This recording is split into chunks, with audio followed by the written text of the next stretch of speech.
శ్రోతలకు నమస్కారం. ఈనాటి మన ప్రత్యేక పరిచయ కార్యక్రమానికి స్వాగతం. భారతీయ చేనేత సాంప్రదాయానికి ప్రపంచవ్యాప్తంగా ప్రత్యేక గుర్తింపు తీసుకురావడంలో మన నేతన్నల కృషి అమోఘం. తరతరాలుగా వారసత్వంగా వచ్చిన కళను ఆధునిక మార్కెటింగ్తో మేళవిస్తూ చేనేత ఉత్పత్తులను దేశ విదేశాలకు పరిచయం చేస్తూ ఉన్న అనేక మంది చేనేత కళాకారులు నేడు మనకు స్ఫూర్తిగా నిలుస్తూ ఉన్నారు. అటువంటి వ్యక్తులలో ఒకరు తిరుపతి జిల్లా వెంకటగిరికి చెందిన ప్రముఖ చేనేత కళాకారులు శ్రీ నక్కా వెంకటేశ్వరరావు గారు. చేనేత ఉత్పత్తుల మార్కెటింగ్లో విశేష కృషి చేసి బెస్ట్ మార్కెటింగ్ విభాగంలో జాతీయ చేనేత అవార్డు అందుకోవడం ద్వారా వెంకటగిరి చేనేతకు జాతీయ స్థాయిలో మరింత గౌరవాన్ని తీసుకుని వచ్చారు. ఈ సందర్భంగా వారి విజయ ప్రస్థానం, చేనేత రంగంలో వారి అనుభవాలు, మార్కెటింగ్లో అనుసరించిన వినూత్న విధానాలు, వీటి గురించిన వివరాలు ఇప్పుడు మనకు అందించేందుకు వెంకటేశ్వరరావు గారు మనతో ఇప్పుడు ఉన్నారు. వారితో మాట్లాడదాం. నమస్కారం సార్. నమస్కారం అండి. సార్, ముందుగా మీకు మన ఆకాశవాణి తరపు నుంచి కంగ్రాచులేషన్స్ సార్. ధన్యవాదాలు అండి. థ్యాంక్స్ అండి. సార్, మరి కార్యక్రమంలో ముందుగా మీ కుటుంబం చేనేత రంగంలోకి ఎలా వచ్చింది? సో మీ ప్రయాణం ఎలా జరిగింది ఈ అవార్డు వరకు, ఆ వివరాలు? మొదటగా జాతీయ చేనేత దినోత్సవం సందర్భంగా మన ఆకాశవాణి శ్రోతలందరికీ మీకు హృదయపూర్వక ధన్యవాదాలు తెలియజేసుకుంటున్నాను సార్. జాతీయ స్థాయిలో మాకు ఉత్తమ మార్కెటింగ్ విభాగంలో అవార్డు రావడం చాలా సంతోషకరమైనటువంటి విషయము. మా సంస్థ నక్కా వెంకటరమణయ్య గారి మా ఫాదర్ గారు 60 సంవత్సరాల క్రితము వారు మా సంస్థను స్థాపించడం జరిగింది. వారు మొదటగా మంచి చేనేత కళాకారులు. వారు అనేక మంది చేనేత కళాకారులకి అవార్డు గ్రహీతలకు కూడా వారు పని నేర్పించడం కూడా జరిగింది. ఆ కోవలో వారు చిన్న వ్యాపారం చేసుకొని 1967లో వ్యాపారం స్థాపించడం జరిగింది.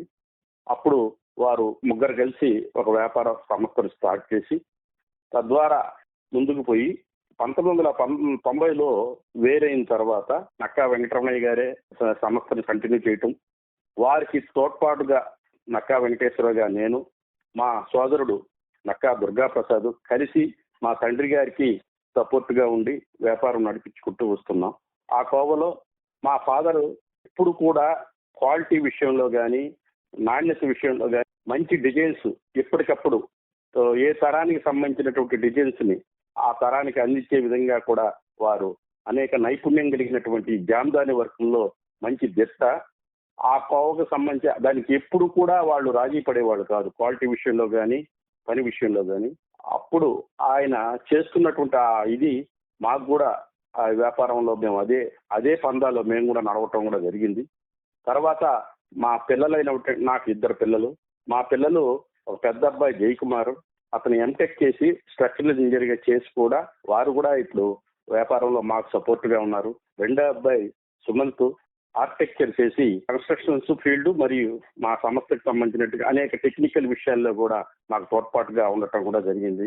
అంతేకాకుండా మేము ఈ రోజు ఈ విజయం నాకు రావడానికి కారణము మా తండ్రి కాడి నుంచి మా కుటుంబ సభ్యులందరూ కూడా మాకు ఇచ్చినటువంటి ప్రోత్సాహం అనేసి ఈ సందర్భంగా తెలియజేసుకుంటూ, ఈ రోజు నాకు ఈ అవార్డు వచ్చినందుకు గాను మా కుటుంబ సభ్యులతో పాటు మాకు నేతలు నేసేటటువంటి కళాకారులందరూ కూడా ఎంతో సంతోషకరంగా ఆహ్లాదకరంగా నన్ను ఆశీర్వదించడం కూడా చాలా ఆనందదాయకంగా అనిపించింది అనేసి ఈ సందర్భంగా శ్రోతలకు తెలియజేస్తున్నాను.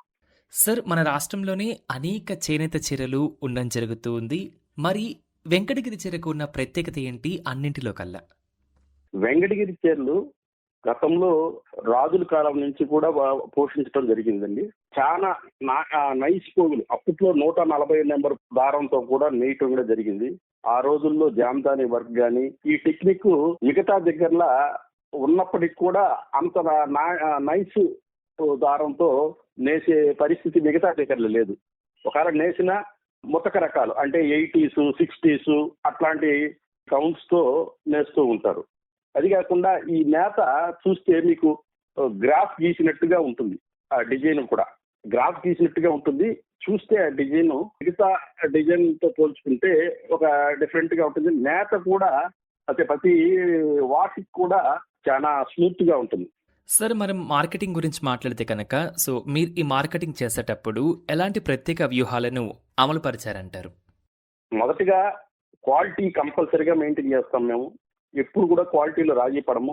ఇంకోటి ఏ టయానికి సంబంధించినటువంటి, ఏ కాలానికి సంబంధించినటువంటి ఆ కాలానికి డిజైన్స్ చేయటము, ఇతర ప్రాంతాల్లో చేసినటువంటి అనేక డిజైన్లకు కూడా వాటికి పోటీగా ఎప్పటికప్పుడు మా డిజైనర్స్ ద్వారా డిజైన్ చేయించటము. గతంలో వెంకటగిరి చీరలు అంటే పెద్దవాళ్ళు కట్టేదనే నానుడు ఉండేది. ఇప్పుడు కాలేజీ స్టూడెంట్స్ కాడు కూడా ఈ మా చీరలు కట్టే విధంగా కూడా ఇది చేయటం జరుగుతుంది. అందువల్లే ఈరోజు అనేక సాధనాలు వచ్చినాయి. వాట్సాప్లు అనేసి, ఫ్లిప్కార్ట్స్ అనేసి, ఇట్లా ఆన్లైన్ ఇవన్నీ కూడా వచ్చినప్పటికి కూడా మేము అనుసరించే క్వాలిటీ విషయంలో కానీ, డిజైన్ల విషయంలో కానీ మాకు మంచి డిమాండ్ రావటం జరిగింది. సార్, మార్కెటింగ్ అంటే కేవలం మనకి చాలా ఈజీ వర్క్ కాదు. సో, అక్కడ మనకి చాలా సవాళ్లు కూడా ఉంటాయి. సార్, మీకు ఎదురైన సవాళ్ళేంటి? వాటిని మీరు ఏ విధంగా పరిష్కరించారు? సవాళ్ళంటే ఇప్పుడు ఆన్లైన్లో అనేక మంది దీనికి డూప్లికేట్లుగా ఉన్నటువంటి అనేక రకాలైనటువంటి డిజైన్స్ అయితేనేమి, క్వాలిటీ అయితేనేమి, తక్కువ రకం క్వాలిటీస్ కూడా ఆన్లైన్లో ఫొటోస్ తీసి పెట్టడము. దానివల్ల మాకు కొంత ఇబ్బందికరమైనటువంటి పరిస్థితి వచ్చినప్పటికి కూడా ఒకసారి మా దగ్గర తీసుకున్నప్పుడు వ్యక్తులకు మళ్ళీ మళ్ళీ మాకే ఆర్డర్ ఇవ్వటము చేయటం కూడా జరుగుతుంది. సార్, మరి వినియోగదారులు నకిలీ చేనేతను అండ్ అసలు చేనేతను ఏ విధంగా గుర్తించాలంటారు?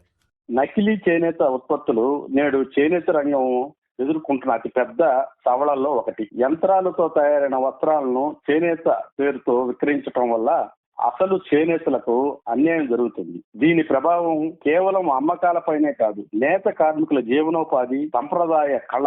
మొదటిగా నకిలీ ఉత్పత్తులు తక్కువ ధరకు మాత్రమే లభించడం వల్ల అసలు చేనేత ఉత్పత్తుల విక్రయాలు తగ్గుతున్నాయి. ఒక చేనేత చీరను తయారు చేయడానికి నేత కార్మికుడు చాలా రోజుల పాటు కష్టపడాల్సిన అవసరం ఉంది. నూలు ఎంపిక, రంగులు వేయటం, మగ్గంపై నేయించటం, ప్రతి దశలో ఎంతో నైపుణ్యము, సమయము అవసరం ఉంటుంది చేనేతకి. కానీ పవర్లు ఆ పరిస్థితి కాదు. యంత్రాలతో అదే తరహా డిజైన్ ను చాలా తక్కువ సమయంలో తయారు చేసి చేనేత పేరుతో విక్రయిస్తే వినియోగదారుడు ధర చూసి దాన్నే కొనుగోలు చేసే అవకాశం ఉంటుంది. దీనివల్ల అసలు చేనేత కార్మికుడికి తగిన ఆదాయం అందదు.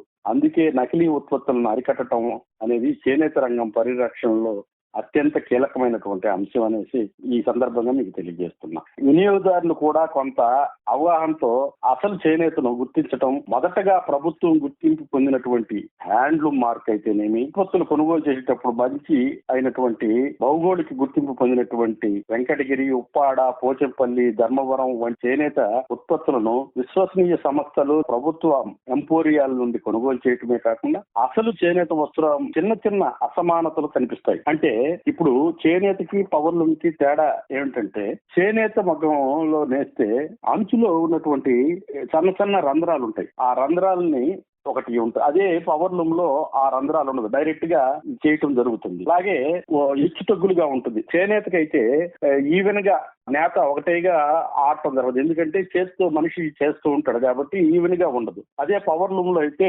గట్టిగా ఒకటే పద్ధతిలో ఉండటం జరుగుతుంది. అదొక పాయింట్ గా దాన్ని గమనించవచ్చు. అదే విధంగా గుడ్డ స్ట్రెంగ్త్, చేనేతతో నేసినటువంటి చీర చాలా స్ట్రెంగ్త్ గా ఉంటుంది. పవర్ లూమ్ లో నేసిన చీర ఎక్కువసారి షటిల్ ఇది ఆడటం వల్ల అది వీక్ అవటం కూడా జరుగుతుంది. అదే కాకుండా మనకు పవర్ లూమ్ లో మంచి క్వాలిటీ నూలు వాడకపోతే ప్రోక్టెక్ట్రాడిజిక్ అనే ఒక ఫైబర్, దీనివల్ల యారంలో ఉన్నటువంటి సన్న సన్న గుండ్లు లాంటి పట్టడం జరుగుతుంది. తద్వారా మనము చేనేతని, పవర్ లూమ్ గురించి కూడా గుర్తించ అవసరం ఉంది.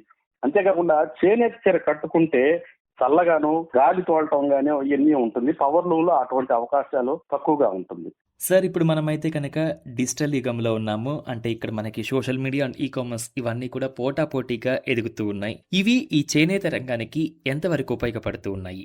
నేటికి డిజిటల్ యుగంలో చేనేత రంగానికి అపారమైన అవకాశాలు ఏర్పడ్డాయి. ఒకప్పుడు చేనేత ఉత్పత్తులు స్థానిక మార్కెట్లకే పరిమితమయ్యేవి. కానీ ఇప్పుడు సాంకేతిక అభివృద్ధితో ప్రపంచవ్యాప్తంగా ఉన్న వినియోగదారులను నేరుగా చేరుకునే అవకాశం నేతలకు లభిస్తుంది. ఇది చేనేత రంగంలో ఒక విప్లవాత్మకమైన మార్పుగా చెప్పవచ్చు. ముఖ్యంగా సోషల్ మీడియా వేదిక అయినటువంటి ఫేస్బుక్, ఇన్స్టాగ్రామ్, యూట్యూబ్, వాట్సాప్ చేనేత ఉత్పత్తులను ప్రచారం చేయడంలో కీలక పాత్ర పోషిస్తున్నాయి. ఒక అందమైన చీర ఫోటో మాత్రమే కాకుండా ఆ చీర వెనుక ఉన్న నేతన్న శ్రమ, నూలు వంటి వస్త్రాలుగా మారే ప్రక్రియ ప్రతి డిజైన్ లో దాగి ఉన్న సంప్రదాయం రకరకాల మాధ్యమాలలో ప్రజలకు చూపించడం జరుగుతుంది. అందువల్ల నేటి వినియోగదారుడు వస్తువును మాత్రమే కాదు, దాని వెనుక ఉన్న కథను కొనుగోలు చేస్తున్నాడు. అలాగే ఈ కామర్స్ వేదికగా చేనేత రంగానికి మరింత బలాన్ని ఇస్తున్నాయి. అమెజాన్, ఫ్లిప్కార్ట్ అనేక ఆన్లైన్ ప్లాట్ఫారాలతో పాటు ప్రభుత్వ ఆధ్వర్యంలో ఉన్నటువంటి జెమ్ పోర్టల్ ద్వారా దేశవ్యాప్తంగా మాత్రమే కాకుండా విదేశాలకు కూడా చేనేత ఉత్పత్తులను విక్రయించే అవకాశం ఏర్పడింది. మధ్యవర్తులపై ఆధారపడకుండా నేరుగా వినియోగదారునికి చేరుకోవడం వల్ల నేత కార్మికులకు మెరుగైన ధర లభిస్తుంది. డిజిటల్ చెల్లింపులు, కొరియర్ సేవలు, ఆన్లైన్ ఆర్డర్లు వ్యవస్థలు చిన్న నేతలకు పెద్ద మార్కెట్లో పోటీ పడే అవకాశాన్ని కల్పిస్తున్నాయి. సార్, వెంకటగిరి చీరలకు అంటే దేశ విదేశాల్లో డిమాండ్ ఎలా ఉందంటారు? విదేశీ వినియోగదారులు ఏ అంశాలను ఎక్కువగా మెచ్చుకుంటున్నారు ఈ వెంకటగిరి చీరల్లో ప్రత్యేకంగా?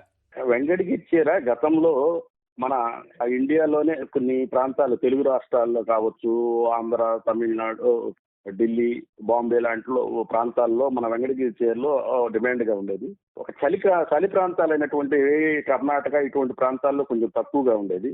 కానీ ఇప్పుడు ఉన్నటువంటి ఈ డిజైన్లు వీటి పరిస్థితి చూసుకొని దేశంలో అన్ని ప్రాంతాల్లో కూడా మన చీరలకి డిమాండ్ రావటం అనేది జరిగింది. అన్ని దగ్గర నుంచి ఆర్డర్లు రావటము, వాళ్ళు చూసి బాగా నచ్చటము, ఇవన్నీ కూడా జరిగింది. అంతేకాకుండా విదేశాల్లో వాళ్ళు మన సాంప్రదాయానికి సంబంధించినటువంటి ప్రతి ఈ పండుగలు అయితేనేమి, ఇతర కార్యక్రమాలు చేసేటప్పుడు తప్పకుండా చీరలు ధరించే పరిస్థితి రావటం జరిగింది.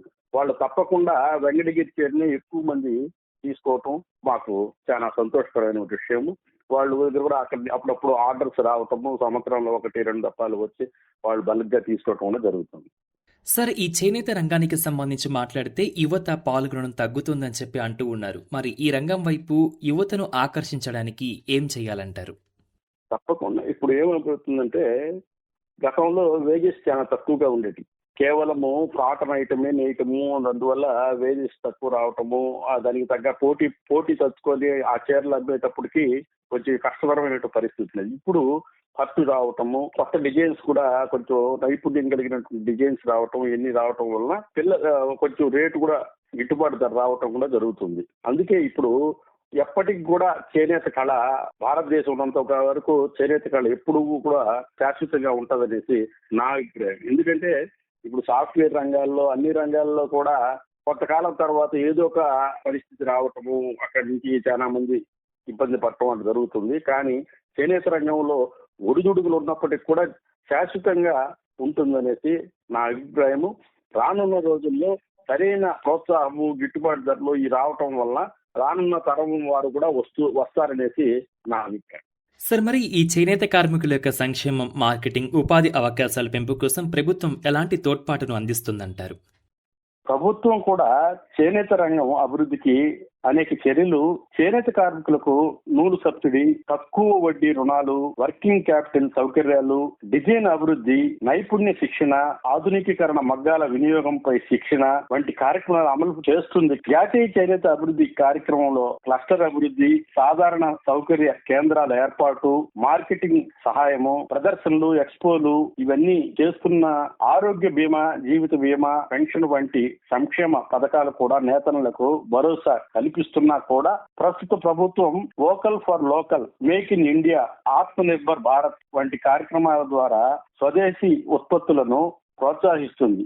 కానీ ఇందులో చేనేతలకు ప్రత్యేక స్థానం ఉంది. జిఐ ట్యాగింగ్ కూడా మాకు 2010లో వెంకటగిరికి రావటం జరిగింది. ఉప్పాడ, ధర్మవరము, పోచంపల్లి వంటి చేనేత ఉత్పత్తులు కూడా దేశంలో మరింత ప్రచారం చేస్తున్నారు. ఇండియన్ హ్యాండ్లూమ్ బ్రాండ్ ద్వారా నాణ్యమైన చేనేత ఉత్పత్తులను ప్రత్యేక గుర్తింపు కల్పిస్తున్నారు. అయితే అవకాశాలతో పాటు కొన్ని సవాళ్లు కూడా ఉన్నాయి. డిజిటల్ యుగంలో అవగాహన లోపం, ఆన్లైన్ మార్కెటింగ్ పై సరైన శిక్షణ లేకపోవడం, నకిలీ చేనేత ఉత్పత్తుల విక్రయం, యువత చేనేత వృత్తిపై పెద్ద ఆసక్తి చూపకపోవడం సమస్యలు కూడా ఉన్నాయి. వీటిని అధిగమించాలంటే ప్రభుత్వం, చేనేత సహకార సంఘాలు, స్వచ్ఛంద సంస్థలు కలిసి నేత కార్మికులకు digital marketing, branding, e commerce నిర్వహణపై మరింత శిక్షణ కల్పించాల్సిన అవసరం ఎంతైనా ఉంది. చేనేత కేవలం ఒక వృత్తి కాదు, అది మన సంస్కృతి, సంప్రదాయం, కళాత్మకమైనటువంటి ప్రతీక. డిజిటల్ సాంకేతికతను సమర్థంగా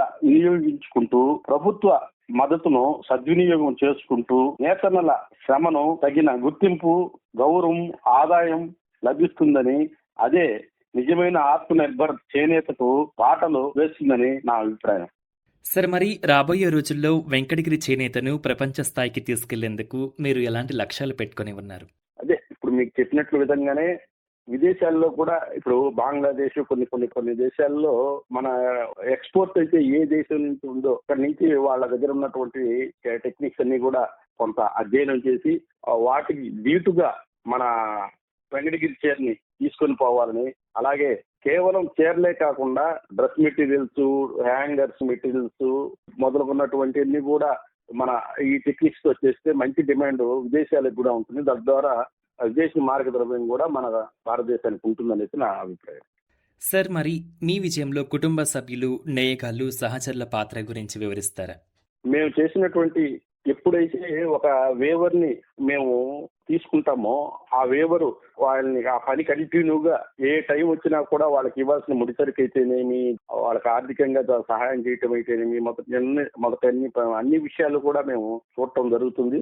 అందువల్లే మా నేత కళాకారులందరూ కూడా మా మీద ఎంతో ఆప్యాయంగా, అభిమానంగా కూడా ఉంటారనేసి సందర్భంగా, అదే విధంగా మా కుటుంబ సభ్యులందరూ కూడా మాకు ఈ విజయంలో తోడ్పడినందుకు వాళ్ళందరికి కూడా పేరు పేరున కృతజ్ఞతలు తెలియజేస్తున్నా.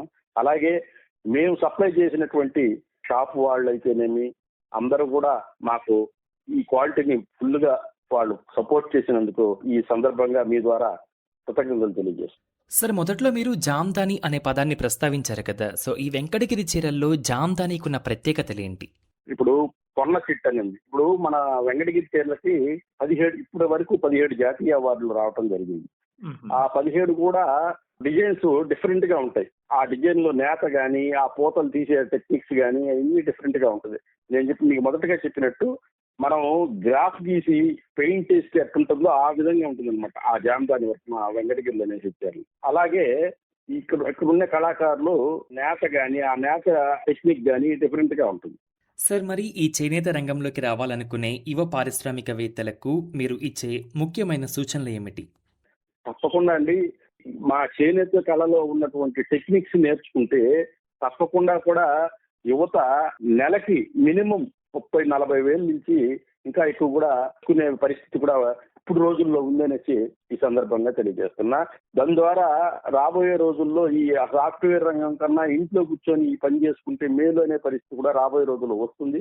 ఆ పరిస్థితి వచ్చినప్పుడు యువత కూడా ఇక్కడే టెక్నిక్స్ కూడా కంటిన్యూ అవుతారనేసి నా అభిప్రాయం.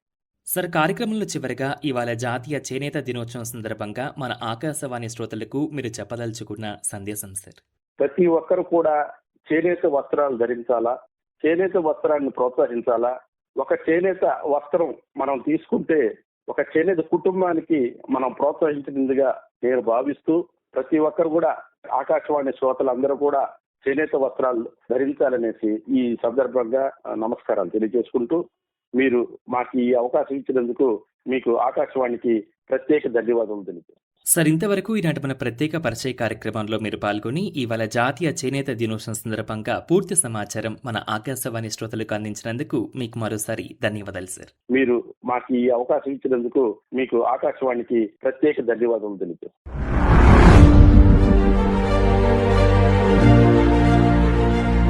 ఇంతవరకు జాతీయ చేనేత దినోత్సవం సందర్భంగా బెస్ట్ మార్కెటింగ్ విభాగంలో జాతీయ చేనేత అవార్డు గ్రహీత తిరుపతి జిల్లా వెంకటగిరికి చెందిన నక్కా వెంకటేశ్వరరావు గారితో ప్రత్యేక పరిచయ కార్యక్రమాన్ని విన్నారు. పరిచయం చేసిన వారు రావుల సాయి గిరీష్.